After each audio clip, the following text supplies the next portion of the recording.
In today's show, we have another multi-topic episode where first we discuss, is toxic optimism actually a thing?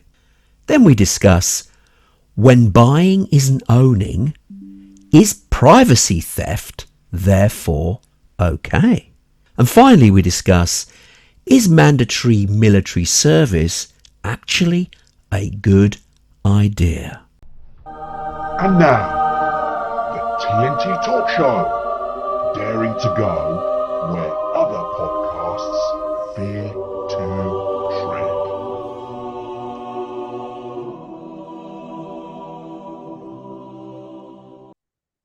Hello, I'm Tony Fasulo, and I share the stage with my esteemed friend and colleague, Taya Boya. Taya, hello, my friend, once again. I hope you're keeping safe and well. Yeah, what the hell, Sonny? What you gonna do, huh? You know what I'm gonna ask you. Yeah, that's not that. No. Come on, we've got a good audience out there. Come on, you got to say hi to them.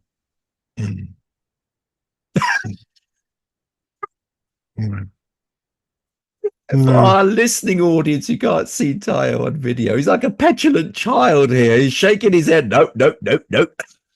I'm learning from my students. It's a two-way community. It's a two-way learning thing. They learn from me and I learn from them. Oh, dear me. Anyway, I'm going to say hi to our audience. Audience, welcome to another show of shenanigans, because Tayo's not doing it. Anyway, today we have got another multi-topic episode, and we've got a number of things we want to discuss, obviously time permitting, of course. And the first one is an interesting one that Tayo himself has come up with. And it is toxic optimism a thing? Now, Tayo, why did you come up with this topic? Come on. Are you sort of having a dig at your esteemed friend and colleague? Well, you see, sorry to introduce a spoiler this early in the show, but absolutely, yes, toxic optimism is a thing, and I know this because I've been suffering from it for quite a while now.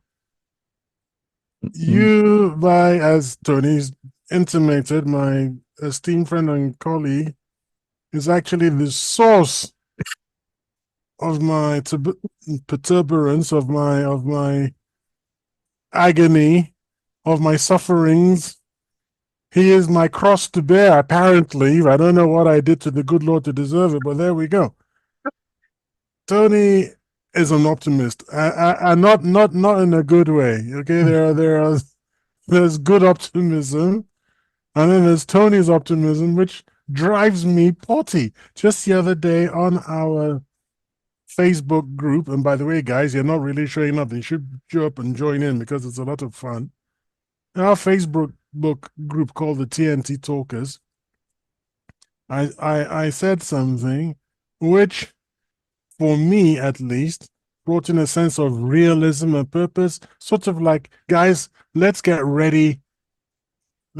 Grab your umbrellas, it's going to rain. Sort of warnings, just sensible warnings. And then Tony heaves up with his blooming optimism. It's like, yeah, the sun is shining, and the clouds are white and fluffy. It's picnic time. Like, what are you nuts, man? Didn't you? What's going?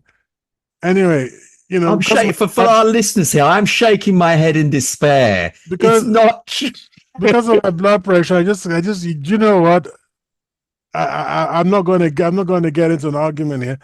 However, it did give me the idea of setting up this show so I'm hoping to be able to demonstrate to the audience what I mean, because I got a perfect test subject in front of me. So let's when I finished, the audience would be like, yeah, we see what Tayo means now, guys. Listen, let me clarify something here. I have healthy optimism. I do. Toxic optimism is almost like Pollyanna type optimism. It's like someone falling off a tall building and he's flying past the windows 7th floor, 6th floor, I'm still alive. 5th floor, I'm still alive. 4th floor, still alive. That's toxic optimism. That's a bit crazy. That's denying reality. I am not that way. So Tayo is tarnishing my good name, making me out to be something I'm not. But I am intrigued as to the direction that he's taken this and what sort of question he will pose that will prove whether I am indeed toxic or what I purport to be, which is just healthy optimism. Would you say that I don't want to start with the really controversial stuff because that could take us on a tangent. So when you're talking about somebody jumping off a building and it's a 6th floor, 5th floor, 4th floor, would you, and you have to be honest in your answers now, not try to win an argument, but okay? You've got to be honest in your answers. Are you prepared to say that somebody who's jumped off a 10th floor building and has now reached the 2nd floor, accelerating at 9 meters per second, which is acceleration due to gravity, he's got 2 floors left to go, okay? Onto solid concrete ground. Are you prepared to say, in all honesty, that you don't hold out even a glimmer of hope for him? If he's landing on concrete and he's jumped off 8 floors, no. Unfortunately, no. The chances of survival would be very slim. I mean, I don't know what the percentage terms would be, if any. He would certainly be maimed at best for life. Yeah, maimed. I'm talking about survival now. Maimed we take for as a given. He's not going to walk away without a scratch. No, but would he survive? From an 8th floor building or higher, unlikely. It's unlikely. All right. We've had this. I asked this question before. I don't know if you remember the answer. What is the highest that the person has fallen from and survived? Do you remember the question? I thought someone survived with a parachute not opening, so that's pretty high. Okay, it wasn't a parachute not opening. What was it? It was a stewardess. A stewardess? A stewardess. She fell out of an aeroplane? Yeah, the airplane broke up in mid-flight. A passenger airliner. Wow. And she fell out and survived? Everybody fell out. Oh, wow. Sole survivor. Goodness me. How did she survive? Did she land on someone? Nope. She landed on Earth. When I say Earth, I mean ground. It wasn't concrete. She landed on Earth. But she landed on Earth from 36,000 feet, 33,000 feet. Wow. And holds the Guinness Book of Records, obviously, for the. So, now that you know that, would you like to reverse your suggestion? Because, after all, are you being honest that you really think that no one would survive that? Because it turns out that quite a lot of people survive that. Well, what's that got to do with optimism? That's a fact. If you're falling from 8 stories onto solid concrete, your chances are slim of surviving. But whereas this woman falling from 36,000 feet, you didn't clarify as to what she fell on. Did she fall just earth, ground, farmland, soft farmland, muddy? What? Look, dude. Okay, see, ladies and gentlemen, this is the optimism. This is the toxic optimism. What does it matter? It matters that she could have landed on something soft. If she landed onto, I don't even know what she could have landed onto from 33,000 feet. A stack of pale bales. A stack? Yeah, huge. Skyscrapers worth. No. Think about it. If she landed at an angle on some bales, that would have automatically. Dude, she's reached terminal velocity. I know, but all right. Angles, look, this is nothing to do with angles. Talk about de-acceleration here. That's the magic term here, de-acceleration. So how did she survive? I'd like to know more about this woman. I don't know how she survived. Are you making this up, or is this a genuine story? No. I told you it's Guinness Book of Records. You can Google it on the side there. No, it's a world of simulation. You know, she was simulated to survive, so she survived. Isn't it? So what's this? I mean, let's get back to the topic in question. The thing is, Yeah. You've told me several times that if you have a positive attitude, Yeah. you can actually create your own little miracle. You can influence it. We haven't So got to the point. all you really need is at the sixth floor to get a really positive attitude going. A seriously positive attitude. A Tony Fasulo kind of attitude. No. You see, everything's going to be just hunky dory Right. because someone has survived a 33,000-foot drop. Why would I give up now? Having Well, been do you know exposed, what? yeah. Having that information is interesting because, as you know, you can influence things around. You can certainly influence things in your own body, which I've got firsthand examples of that's happened in with people that I've spoken to, been given a death wish because of cancer and they've reversed it. So a positive attitude is not toxic optimism. It's healthy optimism because it gives you a better quality of life. But someone who's fallen off a building, have they been pushed? Did they decide to jump? What there's a lot of we unknowns here. We're making we don't know. We we don't don't know. know. All we Okay. know is this person is falling off a Okay. building, There's still and they've got two a options. chance. Yeah, there's still a chance that they could survive. Of course there is. It'd be a slim chance, like doing the lottery. What's the chance of you win the lottery on Saturday?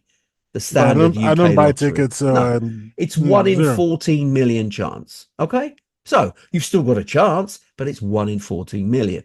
The person jumping off this building or falling from a high rise apartment block, you know, the chances of him surviving will be slim. And having a positive attitude, we don't know. Unlikely to help him, but who knows? It's better than not having one. You're stacking the deck in your favor. It doesn't mean you'll win, doesn't mean you'll achieve it, but guess what? You're upping your chances slightly. And that's all I've ever said about optimism. You are raising your chances of success. It doesn't guarantee it, but it raises your chances compared to someone who isn't doing that. So, if I might borrow a Christian worldview for a second to suit my purpose, you would spend your time being optimistic from the sixth floor to the ground. Whereas I would spend my time preparing for the hereafter. That's what I would do. That would be a good time to say, do you know what, God? On the other hand, I've made a lot of fun of you and Christianity, but now that push comes to shove, I'm really sorry for all the horrible things I said about you. It wasn't me, boss. It was Tayo It on was our me. show. It was me. I take responsibility. But at the same time, you did say you forgive me if I truly repent. Believe me, I really repent, man. Because I don't want to hit the ground and then keep traveling all the way down, down, down. I want to bounce and go up, up, up if you catch my drift. Right? And the difference between me and you is that I don't have that toxic optimism thing. I'm a realist. And realism means facing the facts. I think where you and I just can never see eye to eye is where I've got this set of facts and I bring it to the conversation. I bring it to our TNT Talkers Facebook group, and then I You don't post it believe there. you're biased in any way.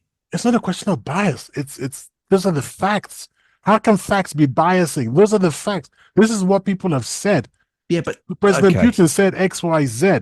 Then James, is it James or Jim Kirby? What's the guy's first name? Anyway, Kirby, the American, I think it's Secretary of State. Anthony Blinken is the Secretary Blinken. of State. Who that is Kirby? Well, somebody. I don't know. James Kirby must be an Admiral James Kirby. He's something or the other. He says something. So I'm bringing to you what people have actually said. And you can see the escalation. You can see where they started from, where we're not going to send Ukraine lethal weapons, and where we're going to now. So and then you're looking at this and you're going, look, guys, this is getting really this is getting really serious. And then you tell me something like, yeah, don't worry about it. There's a picnic on Saturday. It'll be fine. This is what are you talking? I'm tearing my hair. Maybe is that what happened? Is that what happened? You tore your hair out, and then that made you you're relax now. challenging my follically challenged hair. And then that made you relax. You got nothing to pull out. So you thought, do you know what? I'm just going to be hey, why don't you think it's going to grow back again? Why? Because you see, we're all born with certain levels of testosterone. And if you want to use yours to grow hair, be my guest. I use mine for something else. What, fishing or something? I don't know. Because I don't know what you use. Fishing, I guess. You're not even a hunter, are you? You don't even fish, so I don't know what you use it for, pal. If I want to use all my testosterone for growing hair, I thought testosterone was a sign that I thought that hair was a sign of having testosterone. No, the opposite. When you lose hair, hang on. Is this toxic optimism? No, I'm telling you facts here. This is facts. If you tend to lose hair if you have a high testosterone level. You can Google that. What do you think I was just doing? By the way, I sent you something which you can share with our audience. Can you have a quick look on thingy? What have you sent me? Is this to do with the topic in question? Yes. Yes. So we've got Vesna Vulovic, well a done Serbian flight attendant, holds a record for surviving the highest fall without a parachute. On January the 26th, 1972, she was on Jet Flight 367 when an explosion tore through the baggage compartment, causing the plane to crash near Srbska Kamenice, Czechoslovakia, now part of the Czech Republic. Vulovic fell from an altitude of 10.16 kilometers, which is 6.31 miles, which is 33,000 feet, making her the highest recorded survivor of a fall without a parachute. I would like to know what she landed on. I think a lot of people, Tony, are just going to not want to. They're not, because if she didn't land onto a parachute that had been fully inflated, so she landed on some guy's parachute, and then that slowed it down. And then she landed onto, like a cartoon character. You know how cartoon characters sort of the bounce from. Also, it didn't say. It said she survived. How did she survive? Was she a vegetable? No, she was fine. What? Perfectly fine? She could walk? Well, not perfectly fine. I mean, this is what I mean. The report that you've shared, although is valid, it doesn't give any detail as to how her quality of life was after. That is so easily addressed. Here you go. There's the Wikipedia. And you've confirmed what I said. Yes, high testosterone levels are often associated with hair loss, particularly in men. Thank you for corroborating my answer. If it's true, it's true. I'm the facts and evidence man, as I've always said. So come on, this toxic optimism, do you think it doesn't help then? So you think being a realist is better than being an optimist? Yes, because you see, my idea is this: what's your plan B? So if you got a plan B, you're allowed to be an optimist. But if you don't have a plan B, you can't be an optimist. So if you're the captain of the Titanic and then you're told that there's a particularly heavy ice, there is particularly heavy ice in the area, then you have to be realistic and go, well, in that case, slow down, turn south. But was he given this information? Yeah, he was. Yeah. He chose to ignore it. That's not being optimistic. That's being reliant on the information that he's been provided about. Well, he was optimistic that it wasn't going to hit an iceberg. It was going to get to New York in time because everyone was on board and they were trying to keep to the schedule because they had a late departure, if you remember, from Ireland. I think they left from Ireland, somewhere in Ireland. They had a late departure and they wanted to, the world's press was waiting for this unsinkable ship to sail up into New York. So he just wanted to keep it going. And then he said, no, keep the speed up and yeah, we'll be fine. And it's like, well, what's your plan B? So Well, did he my know? Okay, I'm gonna throw a caveat here.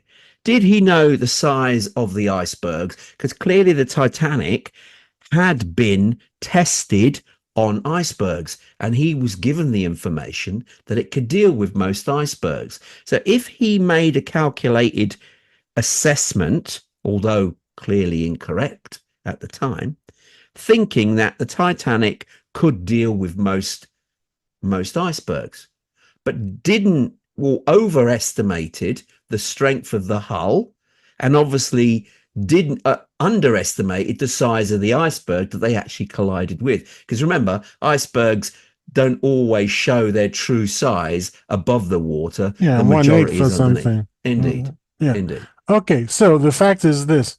That is a demonstration of exactly what I'm talking about. So you've exactly demonstrated what I'm talking about. You're going, was he aware of the size of the iceberg? Blah, blah, blah. My point being, all that is irrelevant. Well, Because you where I'm don't know. defending it is because you're making claims that I'm a toxic Yeah, optimist. and I'm saying because that is a sign of toxic optimism that hey, we can get the information and we will know whether it's small or it's big. You won't know. All you know is that there's ice in the area, and you've been warned by other ships. Hey, guy, there's a lot of ice in this area. And to me, as a realist, I don't know what size the blooming icebergs are going to be. All I just know is I don't really want to be where the icebergs, man, in the middle of the night. Okay, but you've got to also add a little bit of realism here. You can't take and run away from every little obstacle, because that's basically what you're saying. He has to make no. You can get a plan B. It's not to run away from the obstacles. Well, his plan B was to go through the ice. No, his plan B was not to be hit by an iceberg. Your only plan when you're going through a nice flow, I think it's called, no, a nice field, isn't it? A field. Don't know. Is sure. to either be not hit, not get hit, or to be hit by something that's relatively small and you won't be damaged by it.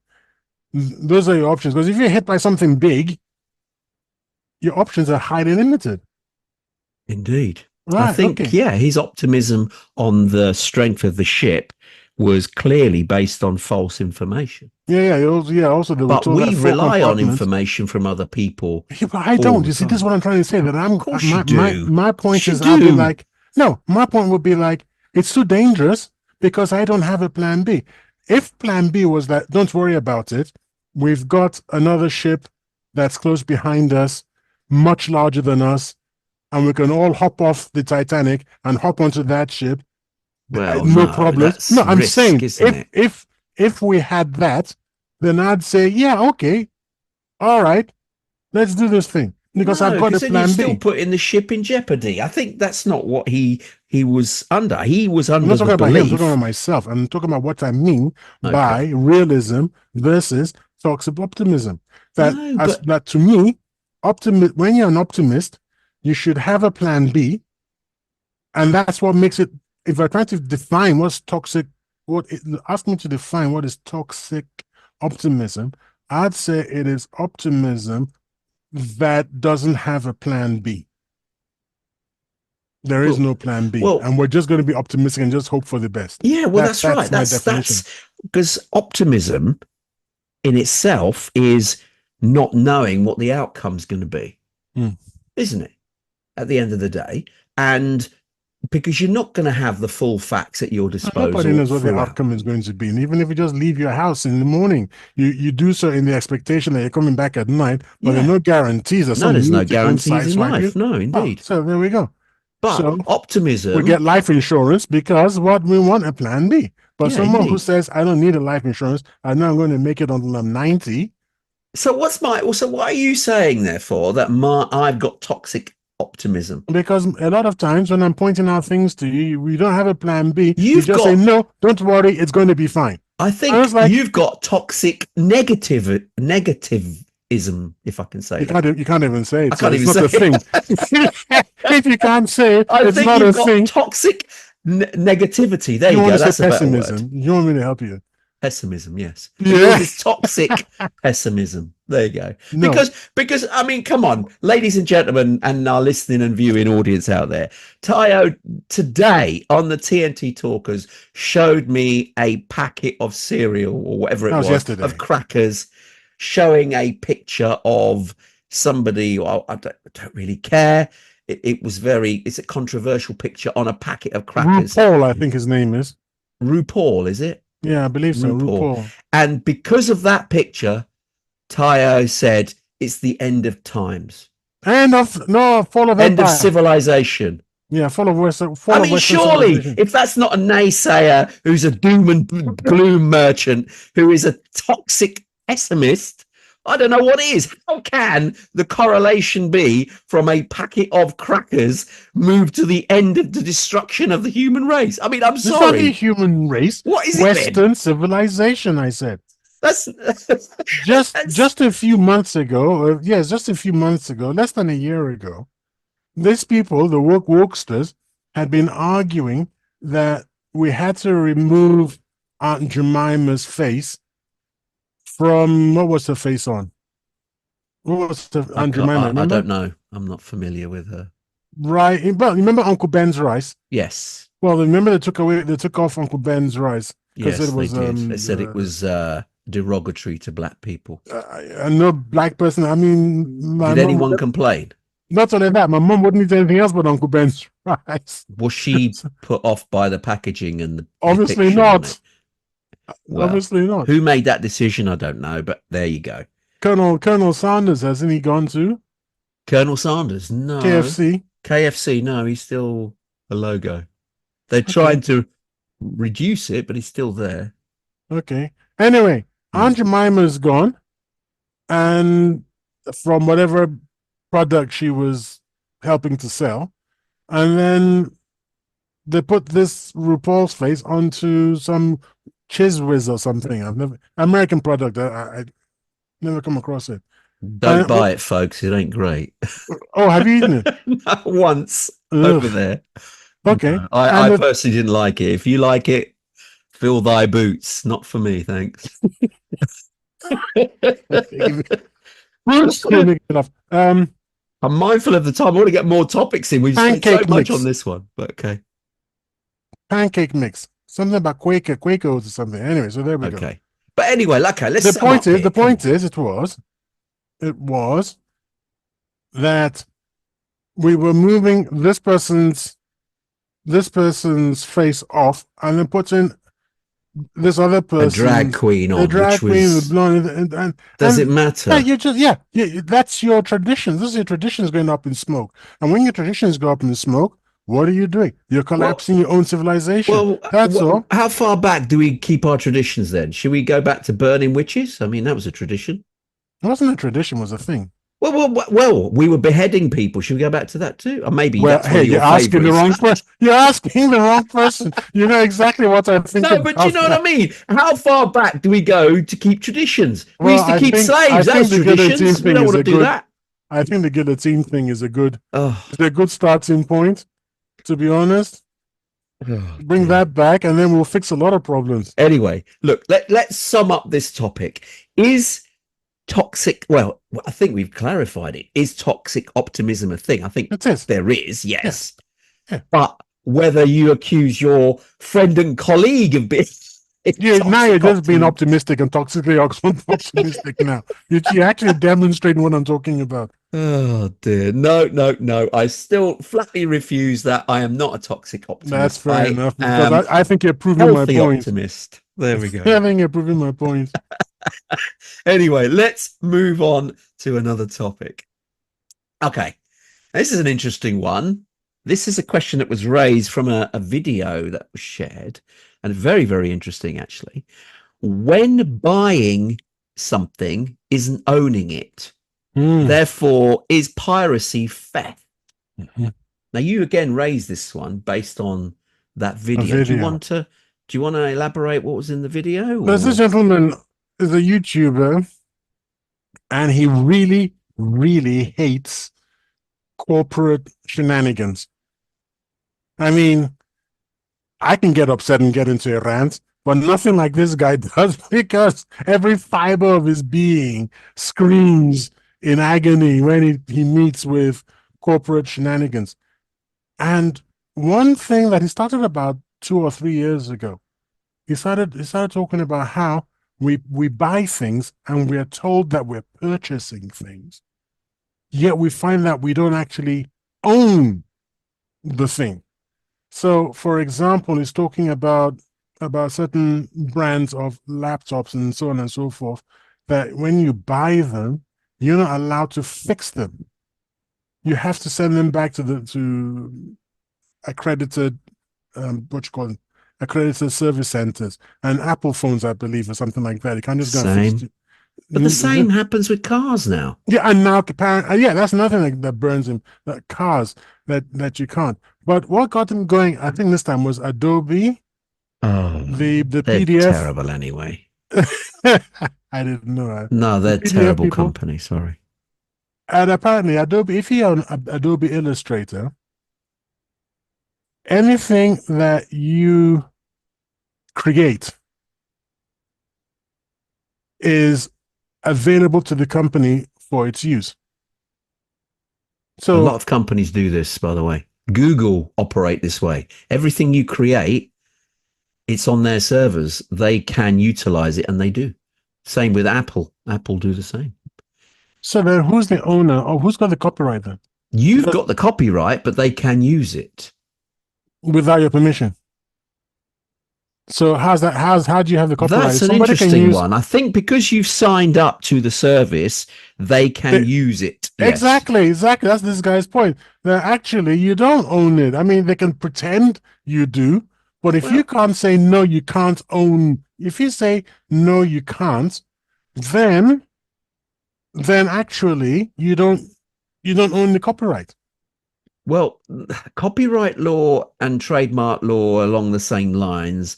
You do it as soon as you've written it, it's yours. It's copyrighted to you.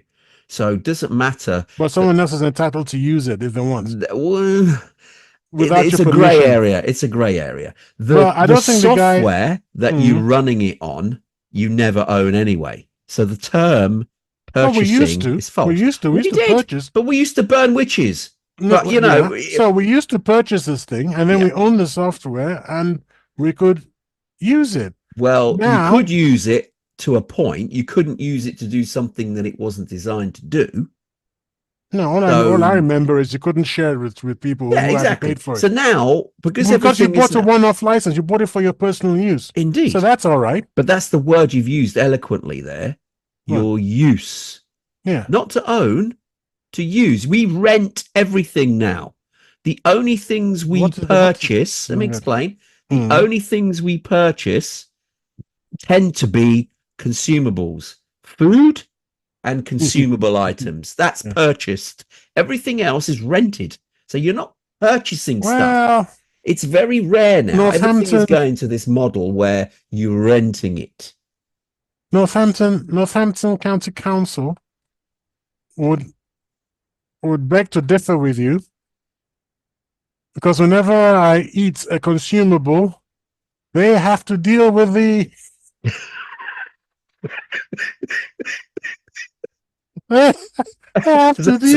I'm just renting it, and they have to deal with the end products, man. So there's certain people who tell you, nah, bruv. Tyler's definitely renting. I mean, let's be honest. Look at it. We've touched on it in a humorous way. I mean, the chap in the video. You use a car. You buy a car. It's yours. I mean, before this modern thing, let's go back 5 years. You buy a car. It's yours.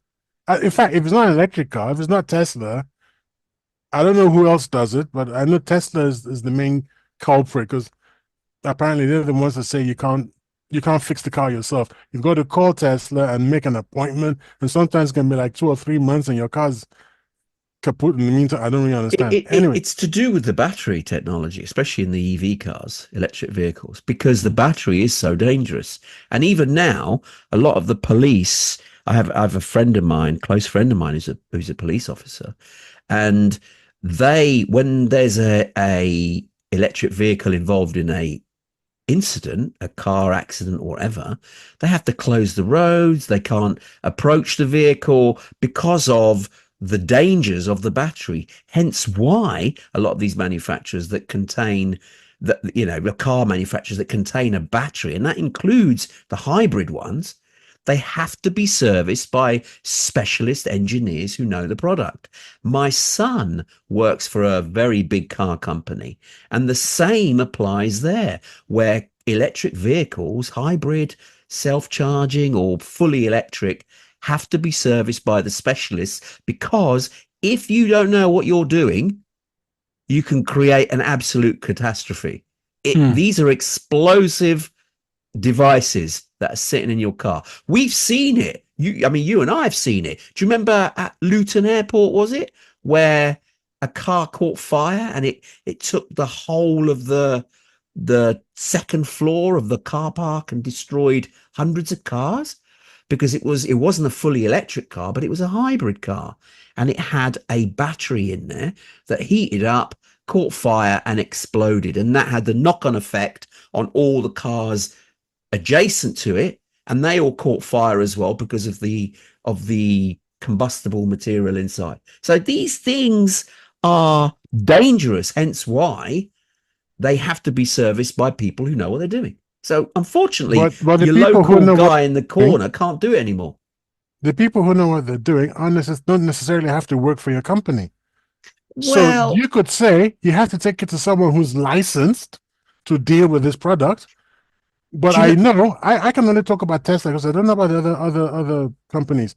But Tesla, you've got to take it back to Tesla. It's part of one of the conditions of purchasing the vehicle. It's the same because each car has a proprietary CPU, which does all the management of all the components, and those CPUs need to be connected to. It's like a PC, honestly. A lot of these cars are like PCs. There's a black guy in America who's making millions by simply going to Teslas, where they just drop off their old cars that they're not using any longer. I mean, what are they called? End of life vehicles. It just dumps. It goes to the dump, picks these things up, goes to people's houses and repairs the things there. So it's not rocket science.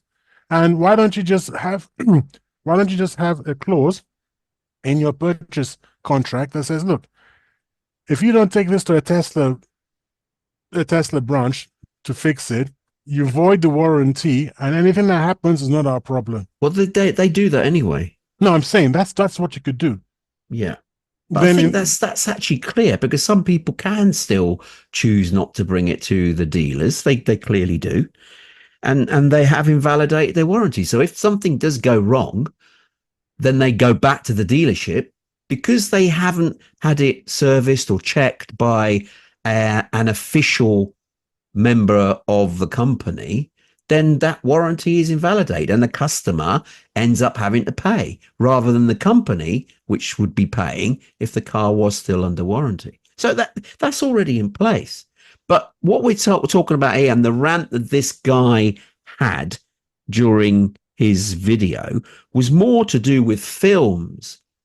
Because it was films, because streaming services. Yeah, streaming services, because you can buy films. Well, so you think you buy them, and they're in your repository, in quotes, whilst the streaming service is running. But if you stop that streaming service, stop paying it, those films that you've paid for are in the cloud on their servers. They're not yours. So you've, in quotes, bought a film that you can watch multiple times because you've, in quotes, bought it, but it's only bought and sat in cloud of the service provider. I think he's really upset is when the terms of service change. And then he's right to be upset, though. He's right. They propagate it to you, and you're like, hang on, but I've paid for this. Now you're telling me that you're changing your server or something, so I've got to pay for it all over again. So that's not what a purchase means. I purchased it. I should have at least lifetime access to the blooming thing. But that's not the case. I agree with you there. I mean, you're right. The fact that you sign a piece of paper, it's almost giving the supplier or the service provider the fact that, you'll use our service. However, we have a right to change it whenever we Anytime we want like. with nothing you can do about it. Yeah, But we're it's not even a signing that contract. away. What am I signing then? Yeah. Why do I even have to sign anything? Indeed, if you're It's going to sometimes I change it get an anyway. email saying, who do I get an email from? I forget who I get the blooming email from. It always drives me crazy. I get an email saying, change of terms of service. Yeah. And it's like, Terms and what you want? conditions. First Yeah. of all, it's so long, and I'm not a lawyer. It's like 25 pages and it's full of God, densely that's packed. short.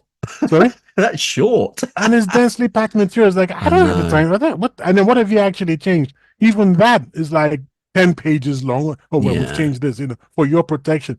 Yeah, really? It's not for your protection. And I don't even know what's going on. So I like everybody else, you just sort of go, And you sign it because you still want to continue to use the service. But you could be signing away your soul, and you don't know because it's in the small print, and this is the problem. And the is slightly different.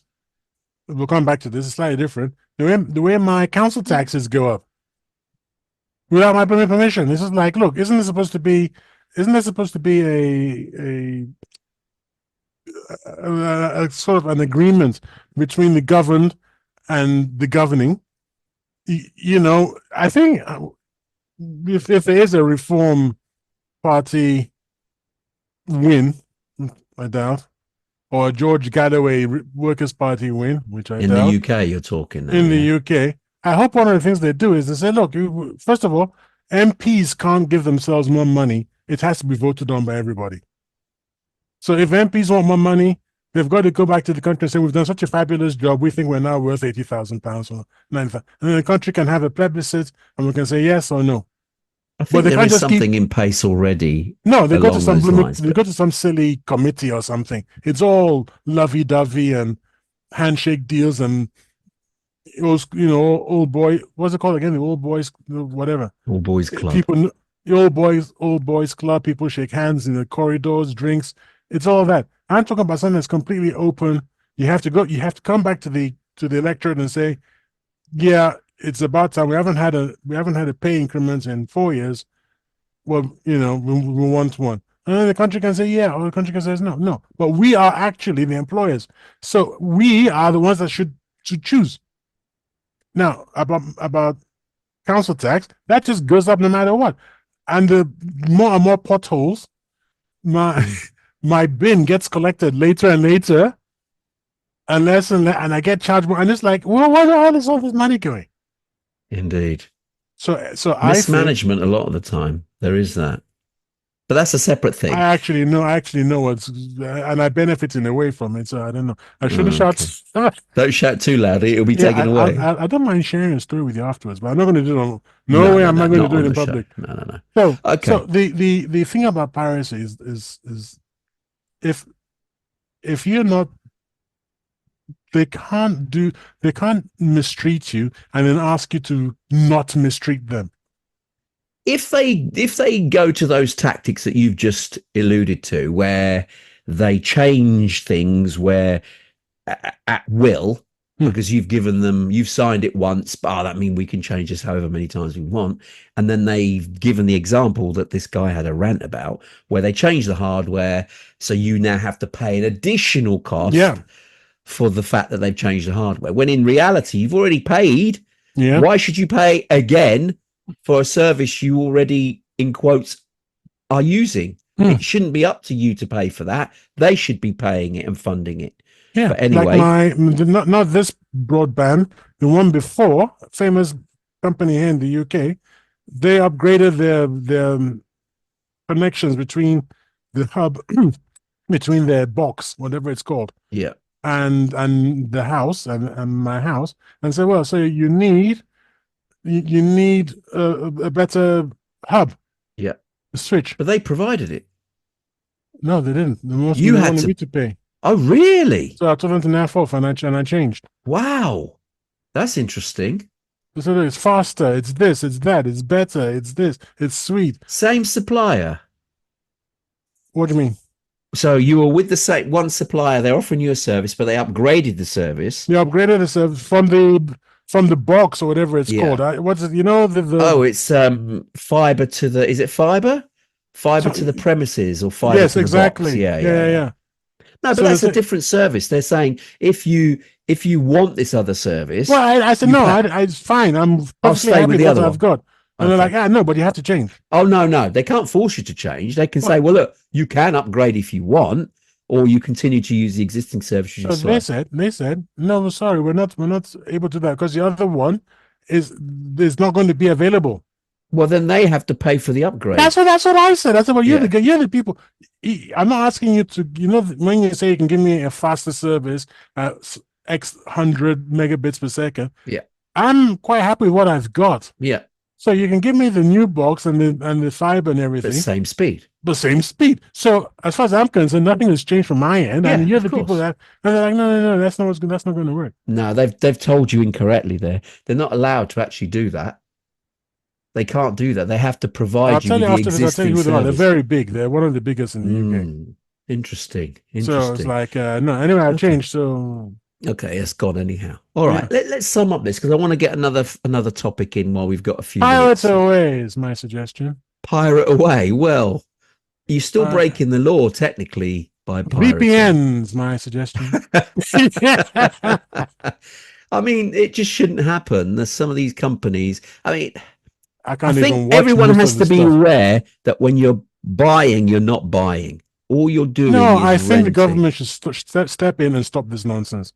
You can't just keep changing terms and conditions just willy-nilly. I agree. Just all Those the that time. can't It's be ridiculous. changed, you have to re-sign and understand what's changed and how it affects you directly. And all this legal jargon is they hide behind it. As soon as it comes through legally like this, and they, in quotes, tell you it's for your benefit, you know it's not. It's not your benefit. It's to protect them. The companies are only in it for themselves. Let's be honest. If they can exploit you as a consumer to pay them for service, then they will. They're not really that interested in you. So yeah, those are always a bit dodgy when they change their terms and conditions. But Microsoft not telling me that I should go to Windows 11, Windows 11, Windows 11. I didn't even want to leave Windows 7 to go to Windows 10 or whatever the rubbish they've got now. I didn't even want to do that. What am I supposed to do? Every 2 or 3 years, I got to go and buy myself a new updated operating system. Well, To be honest, I'm going to Linux, man. This is my last Windows machine. I'm fed up. I did try. I must be honest. I mean, I'm an old man. Apple do that all the time. Apple do it worse because they actually stop supporting the operating system from 2 or 3 back.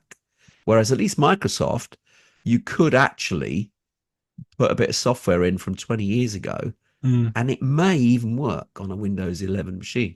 So, the fact that they still support old technology and old software is a credit to them in that respect. So let's give them the kudos that's necessary. But you're right. There comes a point where you have to sort of think, look, you can't keep flogging a dead horse. You can't have the Model T on the roads today. Things have to change. Technology for safety. So, they do try and encourage you to move forward with the times and upgrade. Of course they do. But you do still have choice, thankfully. But when there's only one game in town, that's when we have a problem. I haven't seen the benefit between my Windows 7 and my Windows 10. The reason I'm upset is that I don't see the benefit. They move stuff around so that in my start menu, I can't find things that I used to know exactly where they were. They've moved all this stuff around, and I'm still using Microsoft Office, Excel, the Word. I'm still using exactly what I was using on Windows 7.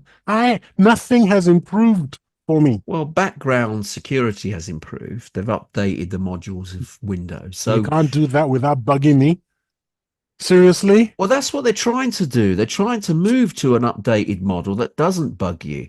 That's the whole point. I've got an antivirus and everything that is what I really depend on. I don't depend on Microsoft's thing, although people are saying that it's really getting high scores now. It is good now. Yeah. Windows Defender, I believe it's called. It's actually a lot better than it was. Yeah? Yeah. I use it as well. It's good. But anyway, that aside, we've got a few more minutes. I want to touch on another topic. Summary here. When buying isn't owning is piracy theft. Absolutely. No, it's not. Piracy is legitimate, or it can't be maybe legitimate, is moral, is a moral imperative to like the guy with the mask, Yeah. V. What's that called? Oh, The mask. Remember the mask? V? Vendetta, V for Vendetta. V Vendetta. That Yeah. is, we have to fight back. We have to fight the matriarchy. And I did say matriarchy, not patriarchy, brother. Yeah, I think it's a difficult one, but I'm still not Especially advocating a film. piracy though. When you got a film that's been out for 20 years and people still want to make money off it, it's like, come on, man. I mean the At some practices point, you need got to to be let it looked go, at man. for sure. Come Sure. on. Right. Let's move on. Final one for today. I think that's all we can fit in. We've got a few more minutes. This may not be enough to cover this topic, but we'll try it now. If we have to come back and revisit this, then we will. But the third topic we want to discuss is mandatory military service a good idea? Now, Yes or no? I don't think it's a good idea, because even though, okay, You've got two sons. You've got skin in the game. no. Mandatory military service, no. I'll tell you why. Although there are positives, I'm not going to say there isn't any, because the positives are that there is an element of social cohesion when you get into the military. You're meeting with other people, you're a band of brothers or band of sisters, you know what I mean? You're comrades together. So that's a good trait. You get a lot of skills in the army for sure. And you get a lot of friends for life. That's that. So there are positives. And also from a country point of view, it's a good idea, because you are readying your population for things of unknown origin in the future. You never know. Hope it never comes to that, but you've got a prepared population that can deal with challenges should they occur. But what you don't get, what I disagree about having mandatory military service, is that you've got to be the right mindset to go in the military. You've got to volunteer to go in it, because it's a certain type of individual that wants to be there. So when you're mandating it from everybody, you're not getting the right people who you expect to be soldiers. You're not, because there are a big demographic of the population that are not built to be soldiers. They're not. Their skills lie elsewhere. So you've got a certain type of individual who's got bravery, guts, endeavor to, in abundance, that they make good military people. But that's not of everybody in the population. So I think if that's mandated, you get some poor people who, do want to be there. They're going to in the middle of a war, you need people. You need all hands on deck. You do, but not front line. And everyone is going to be useful, because those people about whom you are now alluding, speaking, they are still going to be useful when they get shot for cowardice, because that will reinforce in the minds of others that you're a serious commander. So they'll still be useful. It won't be the enemy that will shoot them. You will shoot them just to show that, look, man, when I order you to advance, you've got to advance. I'm going down a different route. I think it's really important that we have military service, mandatory military service, because too many people virtue signal and talk too much nonsense and let our politicians get us into wars that they know they're not going to have to fight. But when you know that you might end up on the front lines, I think we'll all be far more circumspect in shooting off our gobs about who's a baddie and who isn't a baddie, and whether or not we really care what the hell is going on in Ukraine. Because when your bum is on the line, you go, well, you know what? We're going to send 2 million people or whatever it is, X number of people into the Ukraine, and you're one of them. You start thinking to yourself, look, man, I'm not really that invested. Let's vote for the other guy who doesn't want to go to war against Russia. So, and I think that's a good thing. Okay, so let's play this out. Okay, let's diverge ever so slightly here. You mentioned Ukraine, so we'll work on that. What if we stop or don't stop President Putin? Let's say we say, okay, Ukraine, no more arms. You're going to fall as a country. It's not going to just be the Donbass area that will be occupied. It will be the whole of Ukraine. Do you think Putin will just, and you do trust Putin enough to say it's okay, he isn't going to take the whole of Ukraine back? Well, it depends what you guys do. No, He said he's I'm not just going to telling take. you. He said he's not Let's going to say take the no whole of more, Ukraine. nothing Yeah. for Ukraine. We're not going to go in. Our troops are not And going in. our troops are not going to go in. We're not We're going not to giving any more absorb the arms. rump. We're not going to absorb the rump Ukraine into NATO, and we're not going to try to station nukes on the rump Ukraine. So those are the three conditions. Okay. And if you do that, of course, he didn't want to go in the first place. So anyway, that's not relevant. What is relevant Well, is this: it is relevant. Of course, it's relevant. When he crosses and goes into Poland like Hitler did. I'm sorry that everybody always brings up Hitler. Hitler said, "I'm not going to do this. I'm not going to do that," and then he did it. Then everybody can get on board and say, "Well, he's shown his hand. He's untrustworthy. We have to fight him to a standstill and destroy him." I mean, not that you can. I mean, world's greatest nuclear power, but mutually assured destruction, we can certainly make him think twice about how far he wants to take this thing. So that is the time to do it. But you haven't nobody. Wouldn't it have been better in Hitler's case, for instance, that they, rather than wait until he chose to invade Poland and actually, well, wasn't it Czechoslovakia? Which one was it? I can't remember. It was in Yugoslavia, wasn't it, or whatever? Where the Czech. I think it went into Czechoslovakia. Was it not the First World War that started in Yugoslavia? Anyway, I can't remember now. Yes, it was the shooting of Archduke Ferdinand. Yeah, that's right. So why wait until that point? So he built up his arsenal, built up his strength. Because people wanted peace. People wanted peace.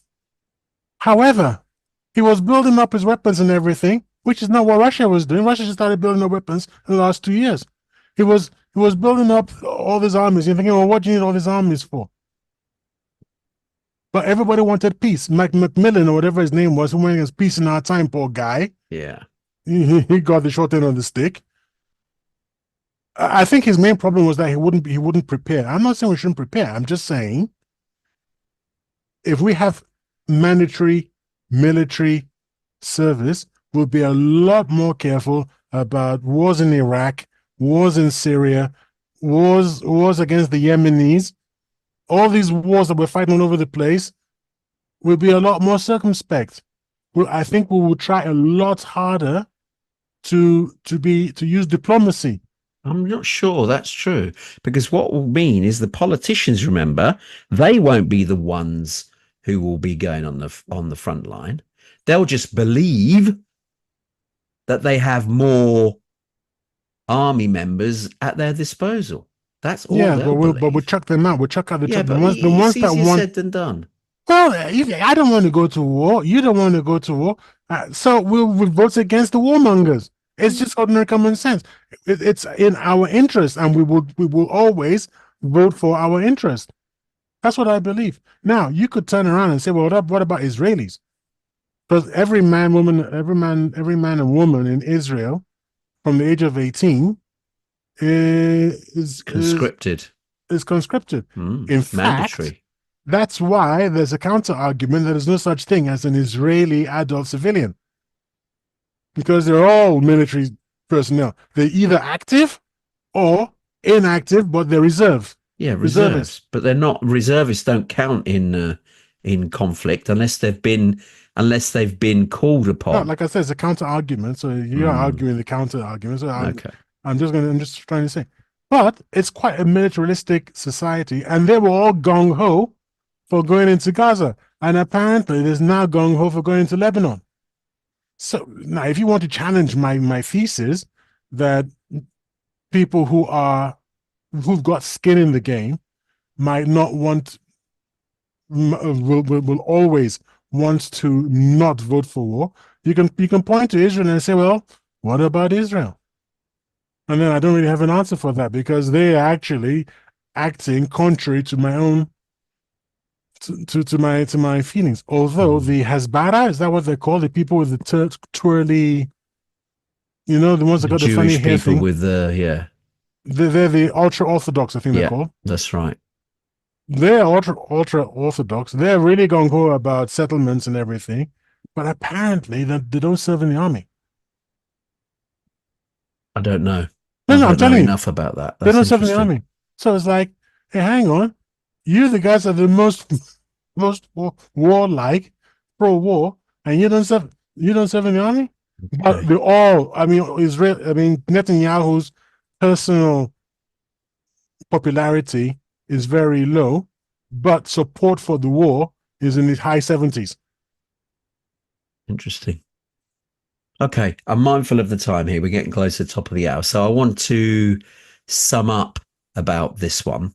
So is it the case that mandatory military service is a good or bad idea?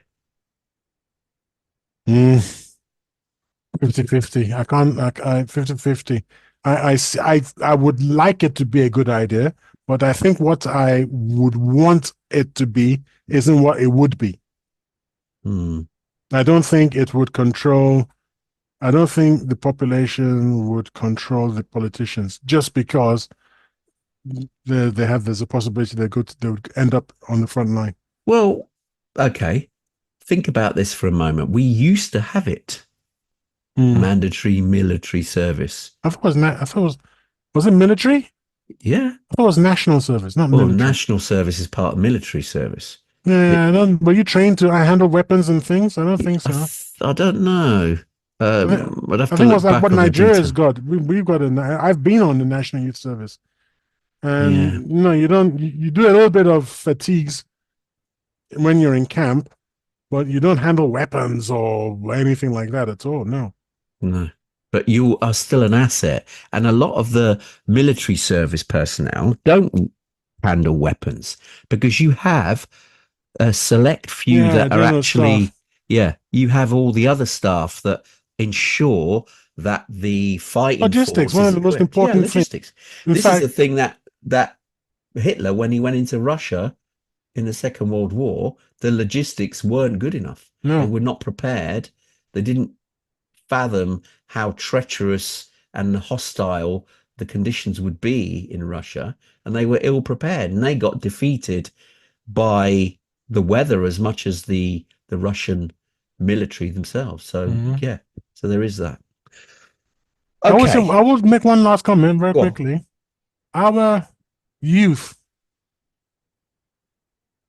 are useless and they cannot form any part of a serious functioning armed forces. I've seen them, I've taught them. I assure you it's impossible for the UK to create an army that can fight anyone, a pair army. We will always be defeated by a pair army. We can fight Yahoo. We can look. We're not even winning against Yahoos now. Sorry about that. Okay, I'm going to take that back. We're not even winning against less well-equipped people. I'm going to put it that way. I'm not going to call them Yahoos. We're not beating the Yemenis, for God's sakes. They weren't, as everybody likes to point out, they're running around in sandals and wielding knives. They're like the Fremen of Dune. And they've shut down the Red Sea and everything. So it's anyway, there we are. I just wanted to say that. Okay. So your conclusion then, 50-50. I'm the same, actually. I think there's some benefits to doing it. I think that by putting some of our youth, you've described, through some basic military training would actually help them in society generally. When you tell them to get up in the morning and say no, what are you going to do? Oh, there'll be ways of doing it, and they'd have No, to without do it. hitting anybody. How are you No, going there's to no do? hitting involved. Okay, so what are you going to do? These people. You remember at the beginning of this show when I said no, Yeah. and I told you I learned it from them. When they say no, they mean no. Yeah, but they're going to have to come up to the real world. If that was the case, they have to discover that discipline and authority is a thing. I got a word for you. No. Okay. With that, we have a good point to end. We have reached the end of the show for another week.